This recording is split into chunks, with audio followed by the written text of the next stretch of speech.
The arrest of New England Patriots owner Robert Kraft in an expansive sex sting operation in Jupiter, Florida, is, of course, humiliating for Kraft and the Patriots.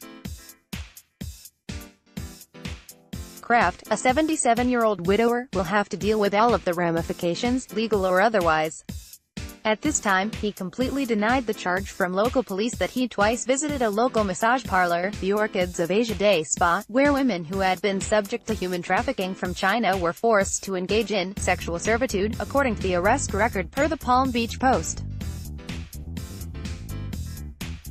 A sweeping sting included investigations at 9 other Florida businesses, and authorities say as many as 100 men, many caught on surveillance video, will be charged. "We categorically deny that Mr. Kraft engaged in any illegal activity," a Kraft spokesperson said in a statement. "Because it is a judicial matter, we will not be commenting further." Kraft is afforded the presumption of innocence in a court of law, although the court of public opinion is unlikely to be so generous.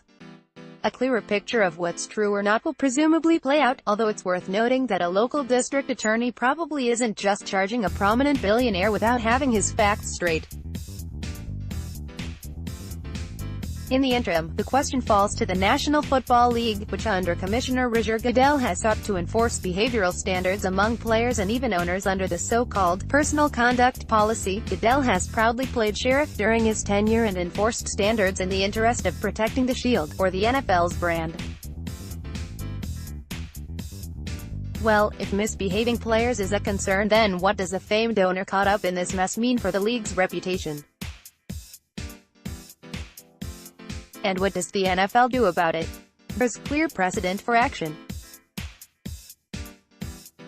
In 2014, Goodell handed down a 6-game suspension and $500,000 fine to Indianapolis owner Jim Irsay following an arrest on drug charges after a traffic stop.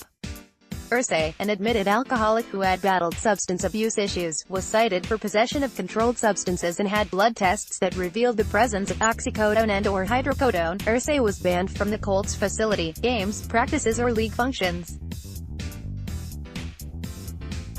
He was even prohibited from tweeting about the league. "I have stated on numerous occasions that owners, management personnel and coaches must be held to a higher standard than players," Goodell said in a statement at the time. "We discussed this during our meeting and you," meaning Irsay, "expressed your support for that view, volunteering that owners should be held to the highest standard." Well, presumably Kraft was well aware of those standards and the concept that ownership should set the best example or risk punishment. If anything, this is easy for the NFL to act.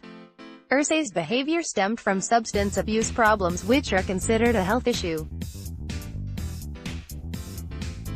Getting driven to a local massage parlor, as law enforcement alleges, is not. If the charges against Kraft are accurate, there is almost no way the league can't sanction him. Any suspension could be particularly embarrassing since it could potentially keep the owner from the season opener where the Patriots would unfurl a 6th Super Bowl banner at Gillette Stadium. There generally aren't many ways to hurt a billionaire, but this is one of them. Making this even more intriguing is the fact Kraft and Goodell have had a contentious relationship through the years. While they've worked together and at times been cordial, Goodell's office has also overseen multiple investigations into the Patriots, Spygate and Deflategate.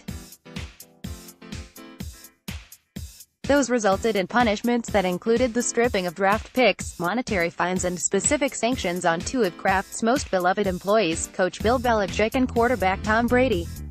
Kraft has often lashed out at Goodell. Now the commissioner could get a clean chance to hit the Patriots and its owner again. If proven guilty, Robert Kraft will have given his rival the ammo to take him out.